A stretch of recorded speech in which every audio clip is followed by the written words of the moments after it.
जो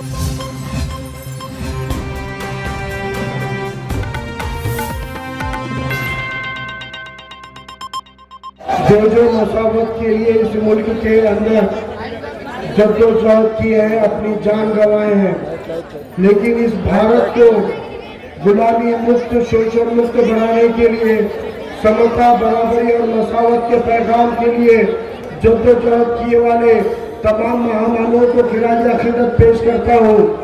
नांदेड़ शहर ही नहीं, नांदेड़ जिले की सियासी राजधानी हतई करबला सिद्धार्थनगर के इस सरजमीन को सलाम करता हूँ। आज इस मीटिंग में मौजूद स्टेज पे तशरीफ फरमा तमाम मोअज़्ज़िज़ मेहमान जिनका हम बेसब्री से इंतजार कर रहे हैं, ऐसे हमारे नेशनल लीडर अंजलि ताई अम्बेडकर जी जो अभी सांगवी की तकरीर को खत्म करके निकली है, इंशाल्लाह उम्मीद करेंगे एक लम्हे के लिए क्यों ना हो, वो वक्त होने से पहले इंशाल्लाह यहाँ पहुँचेगी इंशाल्लाह। और भी बाकी के जो मुकर्ररीन यहाँ पे बात रख चुके हैं, जो स्टेज पे पार्टी के जिम्मेदारान तशरीफ रखते हैं, और इस बहादुर सरजमीन के तमाम बुजुर्गों, नौजवानों, दोस्तों और मेरी तमाम माँ बहनों, अस्सलाम वालेकुम रहमतुल्लाहि व बरकातहू। आप सभी को मेरा क्रांतिकारी जय भीम, क्रांतिकारी जय भीम। आज आपको एक तारीख याद दिलाने के लिए आया हूँ।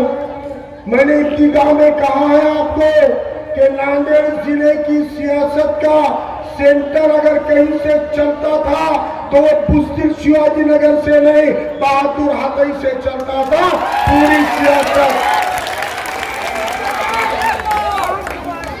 नांदेड़ में कौन सी इलेक्शन में किसको चुनकर लाना है, किसको जिताना है, किसको आगे बढ़ाना है, कौमी इत्तेहाद क्या होगा, मिली इत्तेहाद क्या होगा, इसके फैसले कहीं से होते थे तो हतई और होली के गंगा जमनी तहसीब से होते थे। यही सियासत ने इस नांदेड़ का पहला मेंबर ऑफ पार्लियामेंट अगर किसी को बनाया तो हरिहरराव सोनू ने हमारे बौद्ध भाई को तमाम इस नांदेड़ के मुसलमानों ने, हिंदुओं ने, दलितों ने एकजुट होकर पार्लियामेंट में भेजा। नांदेड़ की मिसाल है, पहला मेंबर ऑफ पार्लियामेंट हमारे बौद्ध समाज से था। इस नांदेड़ में वीडी देशपांडे नाम के ब्राह्मण समाज के मेहनतकश मजदूरों के नेता को तमाम समुदाय समाज ने चुनकर असेंबली में भेजा, उनको एमएलए बनाया, उनको अपना कायद बनाया। और ये वही नांदेड़ है जिस नांदेड़ में सैयद फारूक पाशा साहब को एक नहीं, दो नहीं, लगातार 3 बार हैट्रिक आमदार बनाने का काम इसी गंगा जमनी तहसीब के नांदेड़ ने किया था। यही नांदेड़ की हतई होली की सियासत, इस नांदेड़ की सियासत ने एक मुस्लिम नुमाइंदे को हर समाज ने वोट दिया। मुसलमानों के साथ साथ यहाँ के हिंदू भाइयों ने, बौद्ध भाइयों ने, दलित भाइयों ने एकजुट होकर उनको 3 बार असेंबली में भेजा। उसके बाद कांग्रेस की मुखालिफत का दौर आया। उस वक्त प्रोफेसर नूरुल्लाह खान साहब को इसी नांदेड़ ने असेंबली में भेजा। प्रोफेसर नूरुल्लाह खान साहब कांग्रेस को हरा कर असेंबली में पहुंचे थे। ये मुस्लिम क़यादतों की तारीख है। क्या बात हो गई? उसके बाद में क्यों कोई मुसलमान आमदार और कोई बौद्ध खासदार नहीं बना?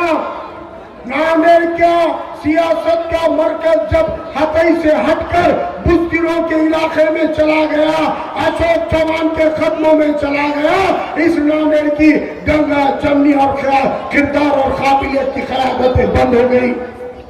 उस्मान बेग साहब इलेक्शन लड़े, ईसा खान इलेक्शन लड़े, अब्दुल सत्तार 61 बैटरी, सोना बैटरी वाले 70 में इलेक्शन लड़े, हमीद सरवरी सर इलेक्शन लड़े, गफ्फार खान इलेक्शन लड़े, फिरोज नाला इलेक्शन लड़े, 2014 में सैयद मोइन साहब भी इलेक्शन लड़े।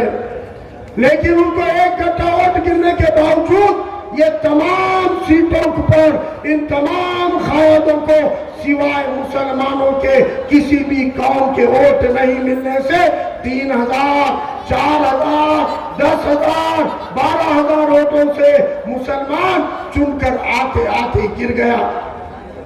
उनको मालूम है कि किसी भी मुसलमान को कोई ऐसी पार्टी टिकट नहीं देगी जो पार्टी अपना गैर मुस्लिम वोट दिलाए। ऐसी कोई पार्टी पिछले 50 साल में टिकट नहीं देती थी। लेकिन पहली बार 2019 में फारूक अहमद को अली जनाब प्रकाश अम्बेडकर साहब ने टिकट भी दिया और 14,000 से ज्यादा वोट भी दिए हैं। जितने वोटों से मुसलमान हार के आए उनसे दुगने वोट प्रकाश अम्बेडकर साहब की पार्टी ने, वंचित और मेरे बहुजन भाइयों ने 14,000 से ज्यादा वोट डाले। सिद्धार्थ नगर के बूथ के फॉर्म 20 चेक करो, 100% वोट सिद्धार्थ नगर वालों ने फारूक अहमद को डाले।